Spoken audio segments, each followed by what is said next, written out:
Take some time off of social media. Chances are it's having a negative impact on you. We get addicted. Happens to the best of us. Hey guys, welcome back to the channel today. This is Brother JB here. Hope your day's going well. Today I got some multiplayer gameplay. I was able to find a couple of matches on BO1 on the Xbox. I normally play zombies, so I am a little rough on the gameplay here, but hope you guys enjoy that. I recently came back to Instagram. I spent like the last 2 months or so off of it. At least I deleted the app from my phone. I would still occasionally log in on the web version just to check messages once in a while. I think it's very healthy to spend time away from social media. If you're able to, like if your life allows you to, like maybe from the broader internet in general, if you could take a break from that. I've had friends in the past who literally went as far as switching to a dumb phone for months. I knew a couple friends in particular who struggled with corn addiction in the past, so I understand why they would want to do something like getting off of your phone completely, having a phone that basically just does call and text so you can avoid that temptation.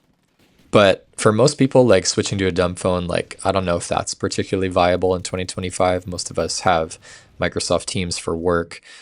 You need your camera for certain things. And yeah, it's just not super viable in 2025 to have just a basic phone. But if you can do that and disconnect like that, like it'd probably be really great for you. But speaking of corn addiction, I'm saying corn because in case I get monetized in the future, I don't want to say those bad words that could get us in trouble.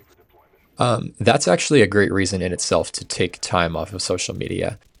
There may not be actual corn that makes it to Instagram, obviously, but if you are someone who struggles with that kind of thing, like Instagram and X, Twitter, it can sometimes have everything but what we might call corn, like everything but nudity, and it probably distracts you. And I would say that if we took the average Instagram page of a young woman today, compared it to something like Playboy from decades past, we would find them to be shockingly similar.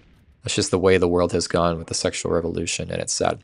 And I know this channel is mainly for young men too, but if I were to also just say something to young women, like if you're a young woman who's reasonably hot, you're on social media, you're also seeing all these other women who have, fake bodies and stuff like that. It kind of peer pressures you to look better, like unrealistically better. And it messes with your head, like, oh, maybe I do need all these plastic surgeries and lip fillers and things of that nature. I think that's incredibly harmful for young women, just what it does to their minds, infinite comparison. And we all need to be careful of comparison. Men struggle with it too, but I think especially women struggle with comparison. Men can tend to have healthy competition. But that being said, comparison is the thief of joy, they say. And I think that is one of the biggest traps of social media. You see other people's lives, maybe people you barely even associate with anymore, and you're just scrolling and you see a highlight reel. And suddenly you wish you had their life. Everything looks perfect. Maybe you see an old friend who seems really happy, perfect wife, 2 beautiful kids, brand new home. But that's precisely what their profile is. It's the highlight reel. You don't know the imperfections of their life. We all know that one girl in our lives. She's always traveling. She goes on like 10 vacations a year. You would think from her social media that she's just super wealthy, living in luxury all the time. Then you talk to her in real life and it's like not quite. She's 30 and lives with her parents and just spends all her money looking rich while actually being poor. And maybe there's some kind of men like, funding her lifestyle or whatever. People who post about their brand new car on social media, it just kind of programs you, like your mind, to want more stuff as well. You become a consumer. But what you don't see is their car payment or how much debt they're in to afford that thing.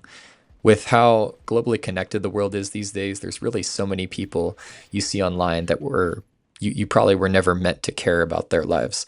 And the point I'm trying to make in saying that is like you only have so much time and energy to give to different endeavors in your life.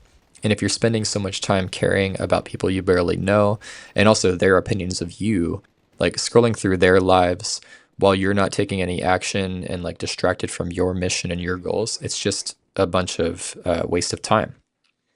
Like, I don't need to know about my high school friend's new home purchase or the breakup he just went through or his new car or whatever. Like, even with traditional media, like when I'm watching the news, there's barely ever really important info in there. They're just spreading hate and fear to everyone. If it's truly important, like, I'm going to hear about it. Like, even as I say that, I look back to 2020, which in hindsight, we can absolutely say with certainty, like we overreacted to the virus from 2020. The media overreacted to it. They made us fearful and made us overreact to it. If there was no social media and no mainstream media either, do you think the shutdowns would have happened? Like, honestly, like, leave a comment down below. Like, do you think 2020, like the way it played out, would have happened without media and without the internet in a way? Because barely anyone actually died from that virus. It was comorbidities. And yeah, if it was really important news, like, it should have been self-evident. We didn't see, people dead in the streets like they were presenting it as in March of 2020. The media would love to tell you how to feel, what to be fearful of. Just be careful what you listen to. And nor would they have had to tell you how effective the jabs were. And we all know what a load of nonsense that was in hindsight. So glad I never got those shots. But going back to why I like to get off of social media for a time, like, I don't have time to care about everyone in the world. Now, yes, in the broad sense, like, you want to be a benevolent person. You want to be decent. You want to respect people, be kind and cordial, do good, and look out for people's well-being. But like, every individual need every person has, or like every major event in their lives, like, good luck keeping up with all that. Like, it's too much for you to handle. You're just better off not knowing. There's a great book by Mark Manson called The Subtle Art of Not Giving an F. And that's a funny title and everything, but it's a great thesis. The idea being that you only have so many F's to give in your life. Essentially, the idea that you only have so much energy. So direct your energy to what matters, like your goals, your purpose, your family, your mission, the people you love. Don't let the media or anyone else tell you what to love and what to hate just because they said so. Like, form your own opinion. You're not an NPC. Lastly, I think you'll find that interacting with people in real life, rather than through the digital world, it's more rewarding. It's more human, and you're getting the unprocessed version of them. In a couple of videos of mine, I've talked about health and nutrition just because that's an area I'm passionate about. Everyone seems to talk about how unhealthy ultra-processed food is, and I think what we're getting with social media is ultra-processed life, people highlighting certain aspects of themselves, leaving out who they really are.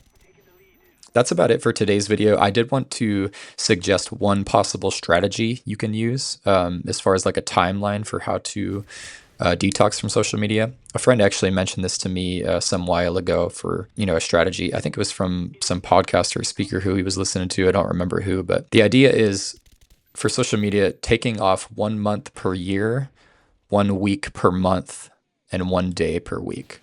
That can be a very simple way to decompress from all the programming we face in the modern world. And maybe you do just the broader internet as well. Like, you take a day or so when you're just not looking at anything online. Whatever you decide to do, I think it'll be very good for your health. And I've noticed myself to be just more level-headed and, inspired when I'm off of social media, and that the interactions I have with people are just more meaningful. Anyway, just wanted to thank you guys for the recent support on the videos. If you're continuing to enjoy that, please like and subscribe and leave a comment. And hope you guys all have a wonderful day. Take care.